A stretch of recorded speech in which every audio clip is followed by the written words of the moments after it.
ભવસંભવ ભીતિભેદનમ સુખ સંપદ કરુણાનિકેતનમ વ્રતદાન તપ ક્રિયાફલમ સહજાનંદ ગુરુમ ભજે સદા. વર્ણિવેશ રમણીય દર્શનમ મંદહાસ્ય રુચિરાનનાંબુજમ પૂજિતમ સુરનરોત્તમે મુદા ધર્મનંદન મહં વિચિંતયે. ત્વં સુખાંતવ્રતમ કાંતમ ત્વં કાંતમ સર્વદોગતમ ત્વં ગતે દ્વેગ દેવત્વમ ત્વં વંદે ભક્તિકાસુતમ. સર્વ અવતારી સર્વ કારણના કારણ આપણા સૌના મોક્ષદાતા ઈષ્ટદેવ ભગવાન શ્રી સ્વામિનારાયણ, સ્વામિનારાયણ સંપ્રદાય દક્ષિણ વિભાગ અધિષ્ઠાતા દેવ વડતાલવાસી શ્રી લક્ષ્મીનારાયણ દેવ હરિકૃષ્ણ મહારાજ, અમદાવાદ બિરાજમાન શ્રી નરનારાયણ દેવની સ્મૃતિએ સહિત દુબઈની ધરતી ઉપર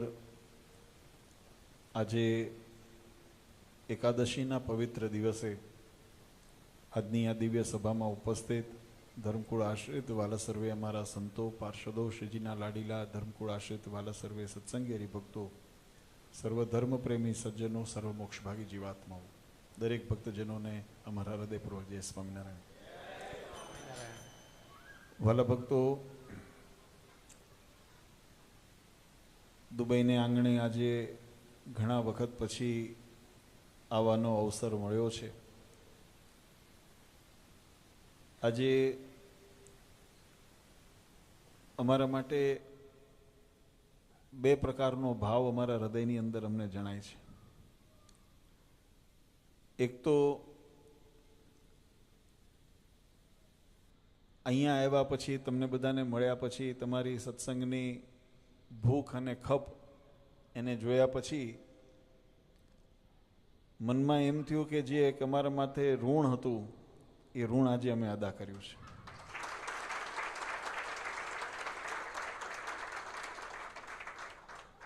આજથી 10 વર્ષ પહેલાં રમણીકભાઈ સાક્ષી છે એના, જ્યારે પ્રથમ દુબઈ યાત્રા અમારે કરવાનો અવસર મળ્યો ત્યારે અનાયાસે એક એવો સંકલ્પ કરેલો કે ભગવાનના ભક્તો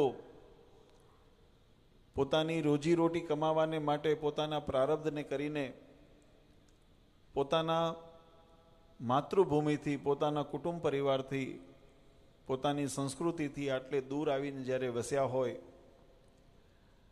ત્યારે એના શરીરના પોષણની પ્રાપ્તિ એને થાય, એમાં ખૂબ પ્રગતિ થાય, સુખિયા થાય, એ તો ભગવાનની પાસે સંકલ્પ કરીએ જ, પણ સાથે સાથે જે હેતુ માટે વચનામૃત આદિ ગ્રંથોની અંદર ભગવાન સ્વામિનારાયણે પણ આ વાતને બહુ સુંદર પ્રતિપાદન કર્યું છે કે આ સંસારની અંદર જીવાત્માને જો મનુષ્ય દેહની પ્રાપ્તિ થતી હોય તો એ માત્ર સંસારના શરીર સુખને ભોગવવા માટે, ભોગવિલાસને ભોગવવા માટે નથી, પણ પોતાના આત્માના કલ્યાણનું સાધન કરવાને માટે આ મનુષ્ય દેહની પ્રાપ્તિ થઈ છે. આવો શાસ્ત્રોનો મત નિરર્થક ન થઈ જાય અને આપણને પણ અહીંયા દૂર દેશની અંદર પણ સત્સંગનું પોષણ મળતું રહે એના માટે કંઈક આયોજન કરીએ. અને અમે સંકલ્પ કરીને હરિભક્તોને વાત કરી કે આપણે નિયમિત અહીંયા મંડળની સ્થાપના કરીએ અને સભાનું આયોજન કરીએ કે જેથી કરીને સત્સંગનું પોષણ મળતું રહે. આનંદની વાત એ છે કે અહીંયા સમુદાય સંખ્યાની દ્રષ્ટિએ કદાચ એટલો બધો ન હોય, અને હોય તોય પાછા બધા વેરવિખેર થયેલા હોય, પોતપોતાની વ્યવસાયિક જીવનની અંદર બહુ વ્યસ્ત હોય, એની અંદર સંકલનમાં હોય ન હોય. આવા વિપરીત વાતાવરણની અંદર પણ અમારા યુવાનોએ, ભક્તોએ સંકલ્પને, એ શબ્દોને ઝીલ્યા અને એક અમને આશ્વાસન આપ્યું, વચન આપ્યું કે અમે નિયમિત રૂપે અમે સત્સંગ કરશું.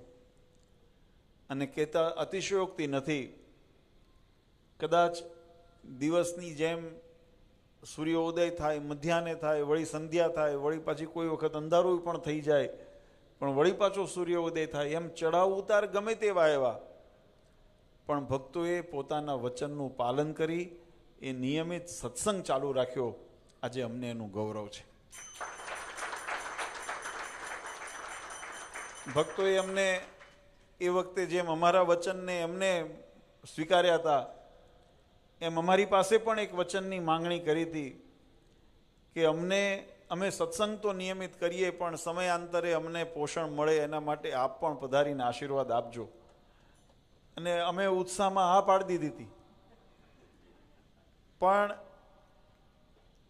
અનિવાર્ય સંજોગો, વાલા ભક્તો, તમે બધા જાણો છો, કારણ કે આપણા બધાના છેડા, આપણા મૂળ એ ભારતની અંદર આપણા સંપ્રદાયની સાથે જોડાયેલા છે, એટલે બધાને ખબર છે ત્યાંની વ્યસ્તતા અને પ્રવૃત્તિ એટલી બધી હોય. જોકે વચ્ચે પરમ પૂજ્ય મહારાજશ્રીની આજ્ઞાથી નાનાલાલજી મહારાજને 2-3 વખત અહીંયા પ્રવાસમાં મોકલ્યા હતા, અને એમને તમને સત્સંગનું સુખ આપ્યું. 1-2 વખત સંતોને મોકલ્યા. પણ વધારે અમને ભાર ત્યારે લાગ્યો ગઈ વખતે જ્યારે વિદેશની યાત્રા, અમેરિકાની યાત્રા પૂર્ણ કરીને પાછા ભારત તરફ જવાનું હતું, ત્યારે સંતોનો અહીંયા આગળ કાર્યક્રમ અમે નક્કી કરેલો કે 3 દિવસ આવીને સંતો અહીંયા સત્સંગ કથા વાર્તા કરાવે, સંતો પાર્ષદો. અમારે બીજા કાર્યક્રમની અંદર પ્રતિષ્ઠા જેવા કાર્યક્રમો હતા, એટલે અમારે તરત પાછું પહોંચવું પડે એમ હતું. પણ સંતોને પાર્ષદોને અહીંયા ગોઠવેલા અનિવાર્ય સંજોગે ને પછી કાયદાની આંટીઘૂંટી કે જ્ઞાન સ્વામીને જોડે જ હતા, એમના પાસપોર્ટના જે વેલિડેશન જે એનું હોય 6 મહિનાથી વધારે જોઈએ એ પૂરું થતું હતું, ને એટલા કારણે એમને અહીંયા ફ્લાય ન થવા દીધા. અમે એરપોર્ટ ઉપર પહોંચ્યા અને એરપોર્ટ ઉપર આ વાતની માહિતી મળી કે ભાઈ આ દુબઈમાં લેન્ડ નહીં થાય, અને જેટલું અહીંના સ્થાનિક ભક્તોને દુઃખ હતું ને એનાથી વિશેષ અમને દુઃખ હતું. અમને એમ થયું કે આ હરિભક્તો કેટલા ઝંખનાથી, કેટલા ભાવથી સમગ્ર આયોજનની વ્યવસ્થા કરી અને આતુરતાથી સંતોના મુખે સત્સંગ કથા વાર્તાનો લાભ લેવાને માટે આતુર થયા હોય, અને આ મહારાજે કેવી કસોટી કરી કે એ એમનો ભાવ પૂર્ણ નહીં થઈ જાય. જોકે અમે એને કમ્પન્સેટ કરવાનો પ્રયત્ન કર્યો કે કુણાલ ભગતને અહીંયા આગળ મોકલ્યા, કે મેં કીધું બધા તો નથી જઈ શકતા, તમે એક જઈને પણ જો થોડું સત્સંગનું. હરિભક્તોએ મોટું મન રાખીને એ પરિસ્થિતિને સ્વીકારી. પણ અમારા મન ઉપર એ ભાર હતો કે ઋણ હતું કે હરિભક્તોને આયોજન કરવાનું કીધું ને અમારાથી ન પહોંચી શકાણું. આજે એને શું કહેવાય, એનું વાળવાનું, આજે વાળવા હારું અમે એકલા નહીં, અમારા સત્સંગ પરિવારને સંતોષ થાય એટલા માટે વૌજી મહારાજ ને સંતો બધા સાથે અમે આવ્યા.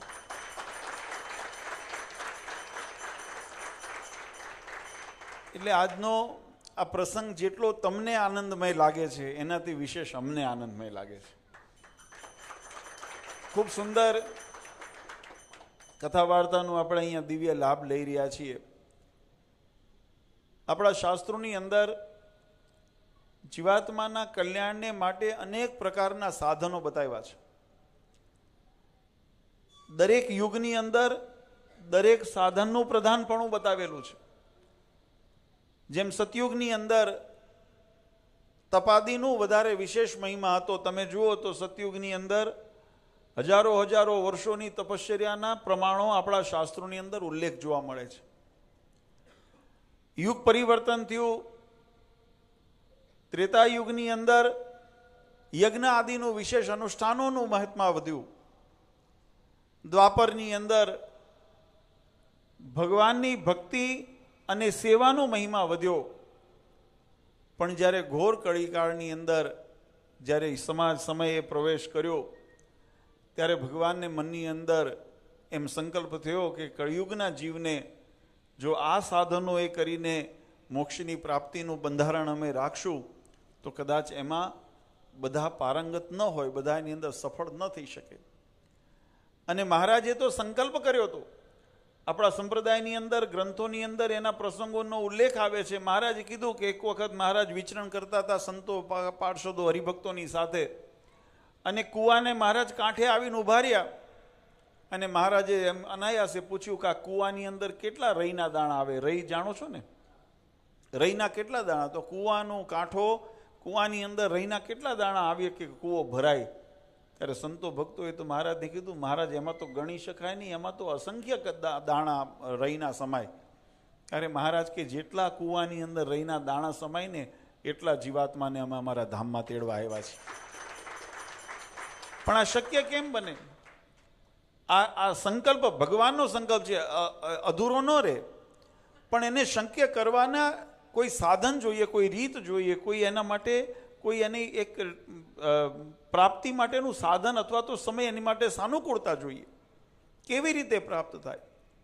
ત્યારે સંતોએ કીર્તનોની અંદર લખ્યું, નોતી દીઠી નોતી સાંભળી, પ્રગટાવી પુનિત પુરુષોત્તમ પ્રગટીને. જે શાસ્ત્રોની અંદર અનેક સાધનનો ઉપાય બતાવ્યા, જે અનેક સાધનોનો મહિમાએ કરીને પરમાત્માની પ્રાપ્તિનો વિધાન શાસ્ત્રોએ કીધું, એ શાસ્ત્રને ભાગવત ધર્મની અંદર, આપણા સનાતન વૈદિક પરંપરાની અંદર, શ્રીમદ ભાગવતજીની અંદર આ વાત લખવામાં આવી. ભગવાન સ્વામિનારાયણે વચનામૃતની અંદર આ વાતની નોંધ લીધી. મહારાજ કે એક ભગવાનની નિષ્ઠાપૂર્વક જો ભક્તિ કરે ને તો એ જીવાત્માનો બેડો પાર થઈ જાય. મહારાજે વચનામૃતમાં તો હમણાં સંતોએ કેવલ સ્વામી બહુ સુંદર મહિમાની વાતો સમજાવી. વચનામૃતમાં તો મહારાજ કીધું, અંત સમય હોય ને, અંત સમય આખું જીવન, કદાચ તમે જુઓ અજામેલનો પ્રસંગ ભાગવતની અંદર લખવામાં આવ્યો છે. અજામેલ કોઈ દિવસ સત્કર્મ નહીં કરેલા. આ દ્રષ્ટાંતો વાળા ભક્તો મહિમા સમજવા માટે છે, અન્યથા લેવા માટે નથી. નહીં તો ઘણા પાછું અવળું લે તો એમ કે આપણે આ જીવન કંઈ કરવું નથી, તરત અવળું લે. પણ આ મહિમા સમજાવવા માટે છે કે જો અનાયાસે પણ આવો મહિમા જો જીવાત્માને સમજાય અને જો એનું પ્રારબ્ધ ફરતું હોય. અજામેલની અંદર કોઈ સદગુણ નહોતા, કોઈ ધર્મ મર્યાદા નહોતી, કોઈ એવા કોઈ સત્કર્મ નહીં કરેલા, ભક્તિ નહીં કરેલી. સંતોને દયા આવી, સંતોએ કીધું કે એને સુધારવા માટે પ્રયત્ન કર્યો. નારદજી આદિએ ખૂબ મહેનત કરી પણ ન મેળ ખાધો. બુદ્ધિ પ્રેરક ભગવાન વળી ભગવાને કંઈક એવા સંકેત આપ્યા અને કીધું એમ નહીં સુધરે, એને સુધારવાનો રસ્તો બીજો છે. કેવી રીતે? તો કે એના છોકરાનું નામ નારાયણ રખાવો. છોકરાને તો બોલાવે ને, અને છોકરાને બોલાવે. પ્રસંગ તો બહુ વિસ્તારથી ભાગવતજીની અંદર લખ્યો છે. જ્યારે અંત સમય આવ્યો, કર્મને અનુસાર એને જમના દૂતોના તેડા આવ્યા, અને જમના દૂતોના તેડાને, જમના દૂતોને જોઈને ભયભીત પામેલો અજામેલ પોતાના પુત્રના નામે બોલાવે, નારાયણ ધાજે, નારાયણ દોડજે. અને ભગવાનના પાર્ષદો એને મુક્ત કરવાને માટે એ આવ્યા. ભાગવતજી એમ કે છે કે એને જમના પાશથી મુક્ત કરાવી, બદ્રિકાશ્રમની અંદર લઈ અને એને તપ કરાવી ને એને અંતે ભગવાનના ધામનો અધિકારી બનાવ્યો. વચનામૃતની અંદર ભગવાન સ્વામિનારાયણે આ વાત સમજાવી. મહારાજ કે અંત સમય આવ્યો હોય અને સ્વામિનારાયણ આવા નામનું ઉચ્ચારણ કરે ને, મહારાજ કે કરોડો જન્મના કર્મના બંધન કેમ ન હોય, એમાંથી અમે એને મુક્તિ આપી, અમારા ધામની પ્રાપ્તિ કરાવે.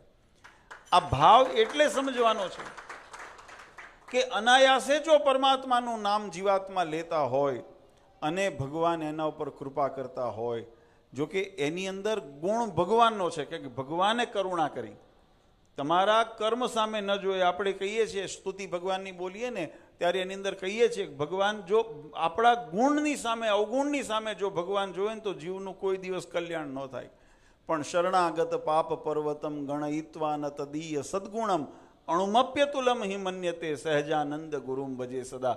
ભગવાનની શરણાગતિ જ્યારે જીવાત્મા લે છે, અને સ્તુતિની અંદર એમ કહેવામાં આવે કે પર્વત જેવા કદાચ પાપ આપણાથી થયા હોય પણ ગણયિત્વા ન તદીય સદગુણમ, સદગુણ જે છે અણુમપ્યતુલમ હિ મન્યતે, એને માન્ય કરે છે.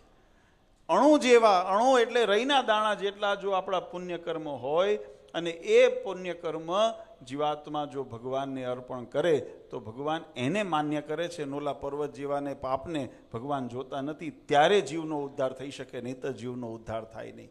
કારણ કે મનુષ્ય છે ને દોષનો ટોપલો છે. અનેક પ્રકારના શારીરિક, માનસિક, વાચિક ઘણા બધા આપણાથી દોષ અપરાધ થતા હોય. પણ આની પાછળનો વાલા ભક્તો મર્મ સમજવાની જરૂર છે. ભક્તિનો મહિમા બતાવ્યો, શરણાગતિનો મહિમા બતાવ્યો. જીવાત્મા જ્યારે પોતાના ધાર્યું કરવાનું મૂકીને ભગવાનના કયાની અંદર, અનુવૃત્તિની અંદર જ્યારે વર્તો થાય ને, ત્યારે ભગવાન એની લાજ રાખતા હોય છે. જ્યાં સુધી હુંપણાની ભાવના છે, હું સાધને કરીને પ્રાપ્તિ કરી લઈશ, હું સ્થિતિએ કરીને પ્રાપ્તિ કરી લઈશ, હું સંપત્તિએ કરીને પ્રાપ્તિ કરી લઈશ, હું જ્ઞાને કરીને પ્રાપ્તિ કરી લઈશ વગેરે જે પોતાના દેહાભિમાન, અહંકારો જ્યાં સુધી વચ્ચે અહમ બનીને અટામણનું કામ કરતા હોય ને, ત્યાં સુધી ભગવાનનો રાજીપો એના ઉપર ઉતરતો નથી. અને એટલા માટે આપણા શાસ્ત્રની અંદર, આપણા વચનામૃત આદિ ગ્રંથોની અંદર ભગવાને કીધું કે મનુષ્યની વૃત્તિ કેવી હોય તો કે દાસાનું દાસ થઈને વર્તે ને, આવું નિર્માનીપણું આવે. આવી જ્યારે સમર્પણ ભક્તિ આવે ત્યારે ભગવાનનો રાજીપો મળે છે. આજે એક બહુ આનંદની વાત છે કે આવા કળિયુગની અંદર આપણને આવો દિવ્ય સત્સંગ તો ઓળખાણો, અમે ઘણી વખત યુવાનો હરિભક્તો આવતા હોય ત્યારે એને અમે દ્રષ્ટાંત દેતા હોઈએ છીએ. હંમેશા વાળા ભક્તો, અને આ વૈજ્ઞાનિક વાત છે, કોઈ એમાં અટપટી વાત નથી, ન સમજાય એવી. તમે બધાય આપણે ફળ લઈને ખાતા હોઈએ કે ફૂલનું સુગંધ લેતા હોઈએ, તો આ બધાને ખબર છે, વિજ્ઞાન પણ એ વાતને સ્વીકારે કે ફળની પ્રાપ્તિ આપણને ડાળી ઉપર થતી હોય છે. જે ડાળીનો છોડ હોય ને એમાં એના ઉપર ફળ થતા હોય, પુષ્પ એના ઉપર થતા હોય. પણ જો થોડુંક અંદર જેને આપણે કહીએ ચિંતવન કરીએ, તત્વજ્ઞાનનું જો આપણે એની અંદર રિસર્ચ કરીએ, તો આપણને ખ્યાલ આવે કે એને પોષણ છે ને મૂળમાંથી મળે છે. આ વાત તો વૈજ્ઞાનિક છે ને. આ વાતને બહુ સમજવા જેવી છે. ફળ હંમેશા ડાળી ઉપર જ મળે. તમે મૂળમાં ફળ ગોતવા જાઓ એટલે એને પાછા અમુક જુદા પ્રકારના રૂટ કહેવામાં આવે છે, જેમ કે મૂળા છે, ગાજર છે, એ પાછા મૂળમાં તમને થાય. એક આપણે ત્યાં રમૂજ કરતા એક કથાકાર એટલે હાસ્ય કલાકાર છે, એની એક બહુ સુંદર વાત કરી હતી કે આપણી ભારતની ને એમાં કરીને ગુજરાતમાં ને એમાં વિશેષ કરીને પાટીદારોને પહોંચવા બહુ અઘરા છે. હા, એવું કહેવાય કે એમાં કે ભાગીદારમાં એટલે એને લેવા ગયા તો ખેતીની અંદર ભાગ કર્યો, અને ખેતીમાં ભાગ કર્યો તો એને કીધું કે અંદર થાય, જમીનમાં થાય મારું, ઉપર થાય તારું, આવો ભાગ કર્યો. તે ઘઉં વાવ્યા, તો ઘઉં આવે કે ઘઉં ક્યાં થાય? ઉપર થયા. તો ઘઉં બધા લઈને જતો રહ્યા, અને ઓલા ઠૂંઠા બધા ગયા ઓલાના ભાગમાં. તો બીજે વખત તે ઓલા કે હું હોશિયારી કરું, તો કે એને ઊંધું કર્યું કે હવે નીચે થાય અમારું ને ઉપર થાય તારું. એને ફેર્યું તો ઓલા મૂળા વાવ્યા, ગાજર વાવ્યા, કંઈક વાવ્યું એવું કે હેઠે થયું, તો એ લઈ લીધું હેઠેથી, ઉપરના ફાંદ્યા ગયા. આ બધા પ્રકૃતિના નિયમ છે. પણ નિયમ એક વસ્તુ છે કે જ્યાં સુધી આ ભલે ઉપર ફળ થાય કે ને, એનું તત્વજ્ઞાન એ છે કે પોષણનું કારણ હંમેશા મૂળ રહેલું છે. આપણા જીવનની અંદર આપણે ગમે તેટલી પ્રગતિના પંથ ઉપર આગળ વધતા હોઈએ, પણ આજે સવારે પણ અમે પધરામણીમાં એક જગ્યાએ ગયા હતા ત્યારે વાત કરી હતી કે જેમ આ ઇલેક્ટ્રિસિટી છે એને ઇલેક્ટ્રિકના સોર્સની જરૂર પડે છે, એને સર્વિસની જરૂર પડે છે. તમે ગાડી ચલાવતા હોય એને સમયાંતરે સર્વિસની જરૂર પડે, એસી ચલાવતા હોય એને સર્વિસની જરૂર પડે, આપણું મોબાઈલ ડિસ્ચાર્જ થઈ ગયો હોય તો રિચાર્જની જરૂર પડે. તો જેમ એને પરિવર્તનની જરૂર છે, જેમ સાધનને સર્વિસ અથવા તો રિચાર્જની જરૂર પડે છે, એમ આપણે મનુષ્ય જન્મ લીધા પછી આપણું જે ચૈતન્ય તત્વ એવો આત્મા જે પ્રવૃત્તિ કરે છે એની અંદર એ ક્ષણે ક્ષણે પોતાની એનર્જી લૂઝ કરતો હોય છે.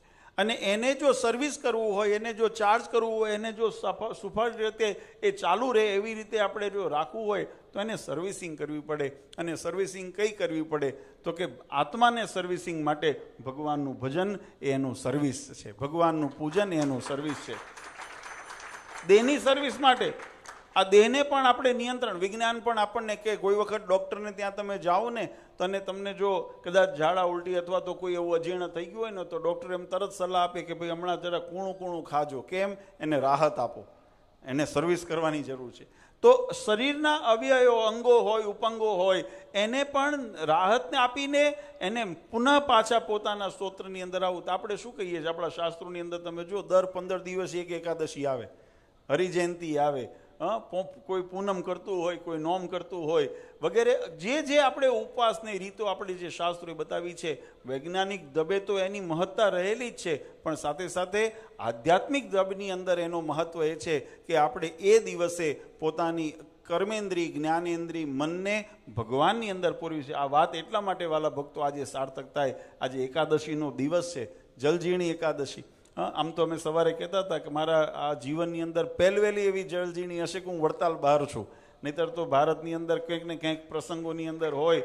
પણ દુબઈનું ઋણ માથે હતું ને, એ ઋણ અદા કરવા આજે એકાદશીનો પાવન ઉત્સવ તમારી વચ્ચે ઉજવવાનો અવસર મળ્યો.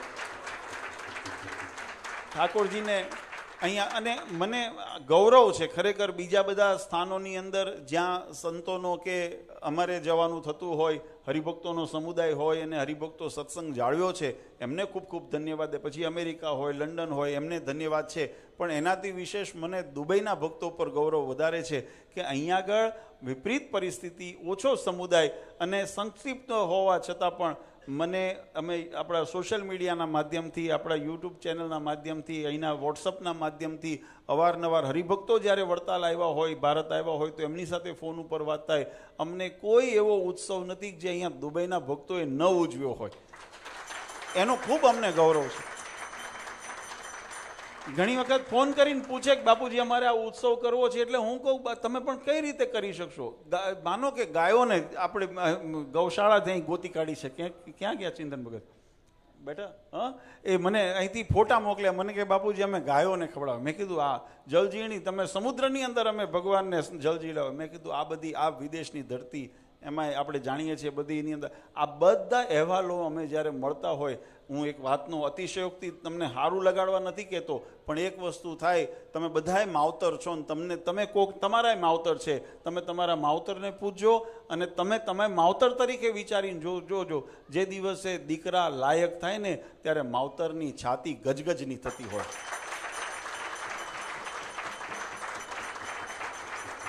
જે દિવસે એ દીકરા એનું લાયકપણું સિદ્ધ કરે તે દિવસ માવતરનો પોરા એના છૂટતા હોય. આજે અમને પણ ભલે અમે શરીરથી અહીંયા 10 વર્ષ ન આવી શક્યા, પણ અમારા છાતીના અમારા પોરા અમને છૂટતા હતા, કારણ કે અમારા ભક્તોએ આવા દેશકાળની અંદર પણ સત્સંગને પોતાના જીવ સાથે જે વળગીને રહ્યા અને સત્સંગ જાળવ્યો, એને ખૂબ ખૂબ અભિનંદન આપવા છે.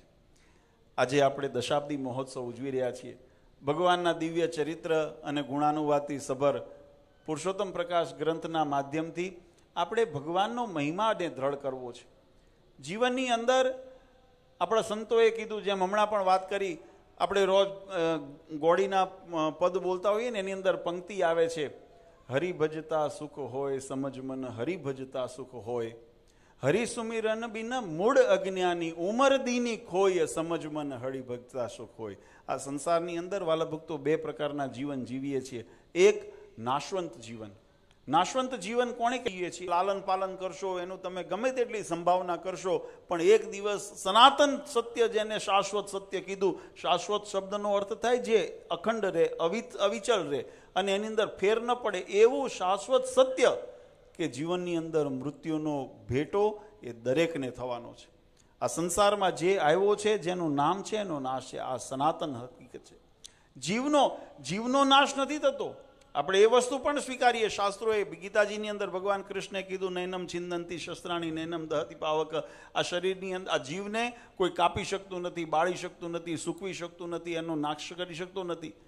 પણ એ જીવને આયુષ્ય જે પ્રાપ્ત થઈ છે, એ શરીર જેનું પ્રાપ્તિ થઈ છે, એને ષઠ વિકારે યુક્ત કીધો. અસ્થિ જાયતે વર્ધતે વિપરિવર્તતે ક્ષીયતે નશ્યતે. આ ષઠ વિકારે યુક્ત જે શરીર છે એનું એક દિવસ નશ્યતે, આ શરીરનો નાશ થવાનો છે, એ નિર્વિવાદ છે.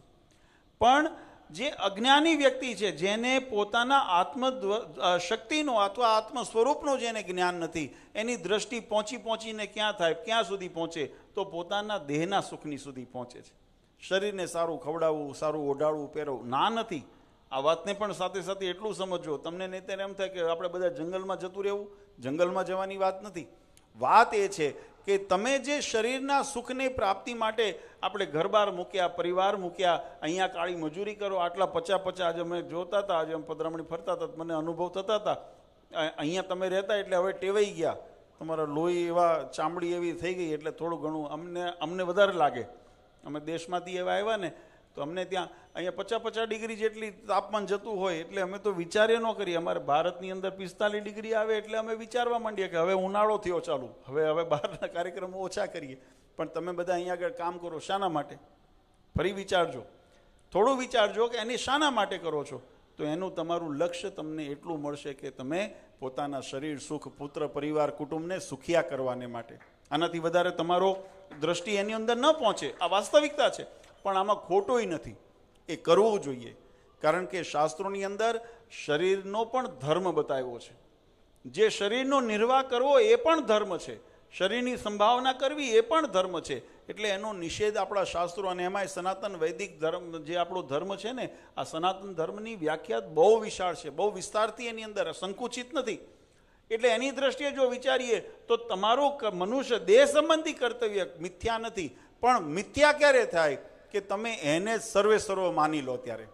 જ્યારે આપણે સર્વનું કારણ આ શરીરને માની લઈએ છીએ, અહંકારની અંદર આપણે માત્ર દેહના સુખની પાછળ આપણે પોતાનો સમય વ્યસ્ત કરીએ, અને જેના કારણે દેહ જીવિત છે, તેના કારણે દેહ ચાલે છે.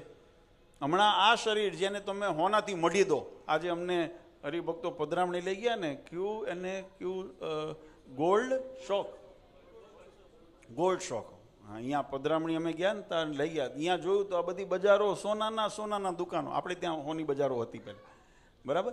હવે એનેથી તમે એ જેટલું સોનું છે ને એનાથી તમારા શરીરને તમે મઢી લો, પણ પ્રાણ ન હોય તો એ તત્વનું એની કિંમત કોણ કરશે? એ હોનાની કિંમત કોણ આંકશે? એ હોનાથી જે પોતાના શરીર સુંદર લાગે છે તો શોભાયમાન લાગે છે, એની કિંમત કોણ કરશે? તો એની પાછળનું તત્વજ્ઞાન એટલું કહે છે કે જે જડ પદાર્થ છે ને, બે પ્રકારે સૃષ્ટિને આપણે વિભાજન કરી, જડ અને ચૈતન્ય. તો જે જડ તત્વ છે એની કિંમત જો ચૈતન્ય હાજર હોય ને તો જ એની કિંમત થાય, નહીં તો જડની કોઈ કિંમત થતી નથી, નહીં તો એ ધૂળ છે. જો આપણું ચૈતન્ય એને સ્વીકારે નહીં, આપણું તત્વજ્ઞાન, આપણી દ્રષ્ટિ એને જો ચૈતન્ય એને ન સ્વીકારે તો એની કિંમત જળથી વધારે, એ ધૂળથી વધારે કંઈ નથી. જેમ હીરો હોય એ પથ્થરથી વધારે કંઈ નથી, સોનું હોય તો ધૂળથી વધારે કંઈ નથી, એમ શરીરની અંદર શરીરના સુખ સંબંધી જે પણ પંચ વિષય છે એની કિંમત ધૂળથી વધારે નથી. કામ કે એને અનુભવ કરનાર ચૈતન્ય તત્વનો અભાવ છે. હવે એ ચૈતન્ય તત્વ જેના કારણે સોનું થયું, જેના કારણે હીરો થયો, જેના કારણે પિતા થયા, પુત્ર થયા, મા બાપ થયા, જેના કારણે પતિ પત્ની થયા, જેના કારણે પુત્ર પરિવાર થયા, આ બધાના સંબંધી પાછળનું કારણ તો કે ચૈતન્ય તત્વનો યોગ છે. અને એ ચૈતન્ય તત્વને સુખી કરવું હોય તો એના માટેનો વિચાર કરવાનો કેટલાની દ્રષ્ટિ પહોંચે.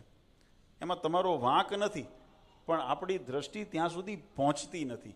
આપણી આ વ્યસ્તતાને કારણે, આ પળોજણને કારણે, પળોજણ જ કહેવાય ને ગુજરાતીમાં, જે ગૂંચવી રાખે, આ પળોજણ, આ વ્યવહારની પળોજણ એટલી છે કે આપણને આત્મતત્વ સુધી ક્યારે વિચારવા દેતી નથી. અને આત્મતત્વ સુધી જ્યારે વિચારવા દેતી નથી એટલે આત્માના સુખની માટે આપણે કોઈ ચિંતિત નથી, આપણે માત્ર દેહના સુખની માટે ચિંતિત છીએ.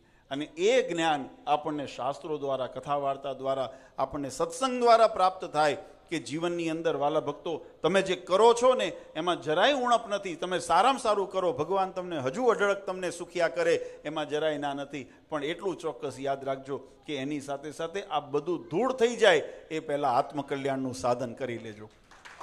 આ જ આપણા જીવનનું મૂલ્ય છે, આ જ જીવનની સફળતા છે. અને એટલા માટે સંતોએ કીધું કે લાખ કામ બગાડી મોક્ષ સુધાર્યો ને તો લાખે સુધર્યા. અને લાખ કામ બગાડ્યા અને લાખ કામ બગાડીને મોક્ષ સુધાર્યો તો લાખે સુધર્યા, પણ લાખ કામ સુધાર્યા અને મોક્ષ બગડ્યો ને તો લાખે બગડ્યા. આપણે જીવનની અંદર એ વાતને ગ્રહણ કરવી છે કે અમે જીવનના બધા કામ સુધારવા છે, પણ મોક્ષને બગાડીને નથી સુધારવા, મોક્ષને સુધારીને અમે સમગ્ર કામને સુધારવા છે. એવી ભાવનાથી આપણે સત્સંગ કરીએ. આજે ખરેખર ખૂબ આનંદની વાત છે. સંતો, જો વધારે સમય નથી લેવું, કારણ કે સવાર પાછું અમારે 7 વાગે પધરામણી પાછું જવાનું છે, એટલે સમયના અંતરે પણ કાલે વળી વિશેષ બધાને સત્સંગનો લાભ આપશું. કાલે એક વાત બહુ વિશેષ મારે કહેવી છે, કારણ કે મને જેમ હમણાં સ્વામીએ કીધું, એક બહુ વાત ટકોરની કરી કે ભગવાનને રાજી કરવાની તો બધાને ભાવના છે, પણ રાજી કરવાની રીત કઈ, કેવી રીતે ભગવાન રાજી થાય, એ ઉપર આપણે આવતીકાલના સત્રની અંદર ચોક્કસ એના ઉપર વિશેષ લાભ લઈશું.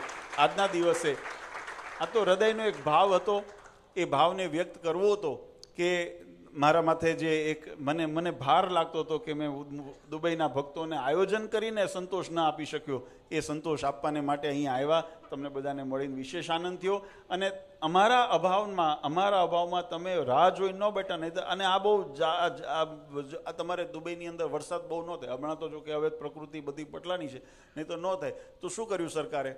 વિકલ્પ ગોત્યા ને, એના વિકલ્પ ગોત્યા. અપ્રાકૃતિક વરસાદો પણ લાવ્યા. કેમ કે ભાઈ પાણી વગર ચાલશે નહીં, એમ અમારી રાહ જોઈને તમે બેહી ને. તો ઘણા એવું કરે કે ભાઈ આવશે ને માળી તારે નીંદ છે ત્યારે ત્યાં સુધી ઘાસ ભલે ઘડ ઉગતું ઉગવા દો. તમારા ભક્તોએ એ ન કર્યું ને એનો અમને વિશેષ આનંદ છે, કારણ કે વિકલ્પ તમે ચાલુ રાખ્યો. જ્યાં સંતો આવી શક્યા, જ્યાં નાનાલાલજી મહારાજ આવ્યા, અથવા તો ઓનલાઈન પણ સત્સંગ કરીને તમે સત્સંગને જીવંત રાખ્યો, એટલે બદલ ખૂબ ખૂબ અભિનંદન આપીએ છીએ. દશાબ્દી મહોત્સવની ખૂબ ખૂબ શુભકામના. અને વિશેષ આનંદ વધારે એ વાતનો એક છેલ્લે વાત કરી દઉં કે વડીલોએ તો સત્સંગની અંદર અગ્રેસરતા કરી, પણ યુવાનોએ તૈયાર થઈ ગયા નવી પેઢીના. આજે જે પધરામણીમાં અમારી સાથે ફરતા હતા, આ બધી નવી જનરેશન છે, અને એ મેં કીધું ને કે જ્યારે છોકરા લાયક થાય ને તો માવતરના હૈયા ઠરે, એમ તમે બધાએ અમને સંતોષ આપે એવું કાર્ય કર્યું છે. એટલે ખૂબ ખૂબ અભિનંદન આપી અને અંતમાં હરિકૃષ્ણ મહારાજ, લક્ષ્મીનારાયણ દેવ, નરનારાયણ દેવના ચરણારીમાં પ્રાર્થના કરીએ કે અમારો આ સત્સંગ કાયમ લીલો રહે અને ભગવાન એના ઉપર કાયમ કૃપા દ્રષ્ટિ વરસાવતા રહે, એવી ભગવાન શ્રી હરિના ચરણારીમાં પ્રાર્થના કરી પરમ પૂજ્ય સનાતન ધર્મ ધુરંધર આચાર્ય શ્રી અજેન્દ્ર પ્રસાદજી મહારાજ, અસૌ ગાદીવાળા પૂજ્ય માતુશ્રી અને અમારા સમસ્ત ધર્મકુળ પરિવાર વતી આપ સૌને અંતરના આશીર્વાદ આપી મારી વાણીને વિરામ આપું. સહેજાનંદ સ્વામી મહારાજ.